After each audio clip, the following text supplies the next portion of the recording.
பேரன்பு கொண்ட பெரியோர்களே, தாய்மார்களே, வாக்காளர்களே, இளைய சமூகங்களே, இளைய வாக்காளர்களே, 2026 தேர்தலை உற்று நோக்கும் வாக்காளர்களே, இந்திய தேமுதிக ஏன் கூட்டணி ஆட்சியை விரும்புகிறது?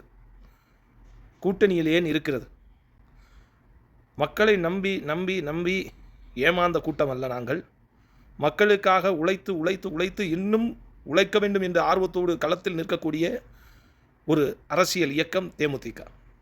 2016 இன்று வரை நாங்கள் அரசியல் களத்தில் வீழ்த்தப்பட்டு புறக்கணிக்கப்பட்டு இருக்கிறோம்.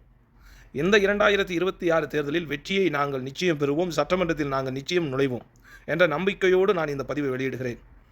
இந்த தேர்தலில் அதிமுகவோடு நாங்கள் கூட்டணி வைக்கிறோமா, திமுகவோடு நாங்கள் கூட்டணி வைக்கிறோமா என்பதை கட்சி மேலிடம் முடிவு செய்யும். ஆனால் எந்த காலத்திலும் கூட்டணி வைத்ததால், கூட்டணியோடு வெற்றி பெற்றதால் மக்களின் கவனத்தையோ மக்களுக்கு தேவைகளை பேசாமலோ நாங்கள் இருந்ததில்லை. 2005 தேர்தலில் சட்டமன்றத்தில் அதிகமாக கேள்வி எழுப்பியவர் புரட்சி கலைஞர் அவர்கள். 2011 ஆளுங்கட்சியின் கூட்டணியாக வந்தபோது கூட அதிகப்படியான கவன ஈர்ப்புகளையும் மக்களுடைய குறைகளையும் சட்டமன்றத்தில் பேசிய ஒரு கட்சி தேமுதிக தான். ஆக சட்டமன்றத்தில் எங்களுக்காக வாய்ப்பளித்த அத்தனை மக்களுக்கும் உண்மையாக உழைத்திருக்கிறோம் என்ற நம்பிக்கையிலும் திமிரோடும் பேசுகிறேன் இந்த பதிவை. இன்றைக்கி அதிமுக ஒரு கூட்டத்தை ஏற்படுத்தி கூட்டத்தின் மத்தியில் எடப்பாடி பழனிசாமி பேசுகிறார். அவர் சொல்லுகிறார், நான் என்னுடைய ஆட்சியில் நல்லாட்சி வழங்கியிருக்கிறேன் என்று. ஆனால் அவர்கள் ஆளுங்கட்சியாக இருந்தபோது கொரோனா வந்துருச்சு. ஆனால் கொரோனா இருந்தபோதும் கூட அதற்கு முன்னால் ஜல்லிக்கட்டு பல பிரச்சனைகள் இருந்தது. பொதுவாக ஜெயலலிதா எப்படி இருந்தால், கூவத்தூரில் என்ன நடந்தது, எண்ணற்ற பேசும் பொருளாக அன்று இருந்தபோது எதற்கும் செவி சாய்க்காமல் காது கொடுக்காமல் ஸ்டெர்லைட் ஆலையில் 13 பேரை சுட்டுக் கொள்ளும் போது கூட ஒரு மெத்தன போக்கை தான் கடைபிடித்தாரே ஒழிய ஒரு நல்லாட்சி அவர்கள் அளிக்கவில்லை.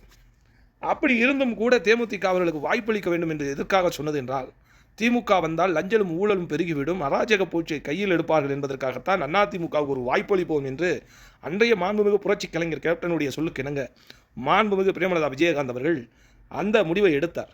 ஆனால் அதற்கு செவி சாய்க்காமல் மெத்தன போக்கோடு அநாகரத்தின் உச்சத்தை போல சுய பரிசோதனை செய்து கொள்ள வேண்டும் என்று எடப்பாடியார் சொன்னார்.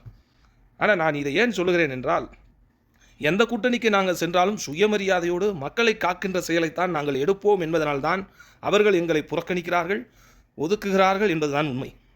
இரண்டாவது, திமுக ஆட்சி அரியணையில் ஏறிய இந்த 5 ஆண்டுகளில் 10 ஆண்டுகளில் அவர்கள் எவ்வளவு ஊழலை கடைபிடிக்க வேண்டுமோ அவ்வளவு ஊழலை செய்திருக்கிறார்கள். அராஜக போக்கை கையில் எடுத்திருக்கிறார்கள். சட்ட விதிமுறைக்கு மேலே மது விற்பனையிலிருந்து கஞ்சாவிலிருந்து எல்லாம் விற்கிறார்கள். இதுபோக அந்தந்த வட்டச் செயலாளர்கள் கவுன்சிலர்கள் செய்கின்ற அநியாயம், ஊராட்சி நகராட்சி பேரூராட்சி செய்கின்ற அநியாயம், இதையெல்லாம் கண்டுகொண்டு எதிர்த்து 36 முறை இந்த 5 ஆண்டுகளில் எண்ணற்ற இடங்களில் தேசிய முற்போக்கு திராவிட கழகத்தினுடைய மாவட்ட செயலாளர்களும் மாநில நிர்வாகிகளும் போராட்டத்தை தழுவியிருக்கிறார்கள். 3 முறை கவர்னரை ஆளுநரை சந்தித்து முறையிட்டிருக்கிறோம். அதுபோக கல்குவாரியில் நடந்த முறைகேடை தடுத்திருக்கிறோம். அதற்கு கண்டன குரலை எழுப்பியிருக்கிறோம். இத்தனையும் செய்து நாங்கள் இந்த மக்களோடு துணையாக நிற்கிறோம். சென்னையில் மழை வெள்ளத்தின் போது பேரன்பு கொண்டு நாங்கள் அவருக்கு கரம் கொடுத்து உதவியிருக்கிறோம். எண்ணற்ற பயன்பாடுகளை செய்திருக்கிறோம். கணக்கில் கொள்ளையடிக்கிறாங்க. அந்த கோடிக்கணக்கான கொள்ளையடித்த பணத்தை என்ன செய்கிறாங்கன்னா, அங்கங்கே வெளிநாடுகளில் சுவிஸ் வங்கியிலையும் துபாயிலையும் கத்தார்லையும் ஓமன்லையும் சிங்கப்பூர் மலேசியா போன்ற நாடுகளில் சொத்து வாங்கி குமிக்கிறாங்க. ஏன்னா இங்கே முடக்கப்பட்டாலும் அங்கே இருக்கிற சொத்துக்களை இவர்களால் முடக்க முடியாது. அதனால் ரெண்டாவது, இன்றைக்கி ஒரு கூட்டத்தை ஏற்படுத்துவதற்கு சுமார் 2 கோடியிலேருந்து 3 கோடி வரை செலவாகுது என்பது உளவுத்துறையின் ரிப்போர்ட். இன்றைக்கி இபிஎஸ்ஸாக இருக்கட்டும், ஸ்டாலினாக இருக்கட்டும், ஒரு கூட்டத்தை ஏற்படுத்துவதற்கு இவ்வளவு பணத்தை செலவழித்து அவர்கள் மக்களை சந்திக்கிறார்கள். 1000 ரூபா ஒரு ஆளுக்கு. 1000 ரூபாய் குறைய யாரும் வரதில்லை. இன்றைக்கி இவ்வளோ பணம் கொடுத்து ஒவ்வொருவரும் கூட்டத்தை கூட்டுகிறார்கள். நான் கேட்குறேன், இன்றைக்கி இவர்கள் அண்ணா போல, காமராஜரை போல, கேப்டன் விஜயகாந்தை போல உண்மையாக செயல்பட்டு இருந்தால் இவ்வளவு பணம் செலவழித்து மக்களை கூட்ட வேண்டுமா? மாண்புமிகு பிரேமலதா விஜயகாந்த் வந்தால் கழக தொண்டர்களும் கழக நிர்வாகிகளும் பொதுமக்களும் பேரன்பு கொண்டு வந்து நிற்கிறார்கள். ஏன் இதை போல இவர்களால் செய்ய முடியவில்லை? ஏன்னா இவர்கள் அடிப்பது பூராமே லஞ்சம், ஊழல் பணத்தில் குமிந்து கிடக்கிறது. இன்றைக்கி ஒரு கூட்டத்தை 2 கோடி செலவழித்தால் கிட்டத்தட்ட 38 மாவட்டத்துக்கு எத்தனை கோடி ரூபாய் செலவாகும்? இவர் போகின்ற இடத்துக்கெல்லாம் வீடியோ கேமரா பார்த்தீங்கன்னா 20 கேமராக்கள் எடுக்கிறார்கள். அதை ஒளிபரப்பு பண்ணி கொண்டே இருக்கிறார்கள். இப்படித்தான் மக்களை மூளை செலவை செய்து இவர்கள் வாக்கை பெறுகிறார்கள். 2026 நீங்கள் நல்லதொரு முடிவை தர வேண்டும். நல்லாட்சி நடந்திட, மக்களின் ஆட்சி நடந்திட, பொற்கால ஆட்சி நடந்திட, காவல்துறையின் அநீதியை தட்டி கேட்கிறவாக உங்கள் வாக்கு இருக்கட்டும். விவசாயிகள் மேம்படும் வாக்கில் இருக்கட்டும்.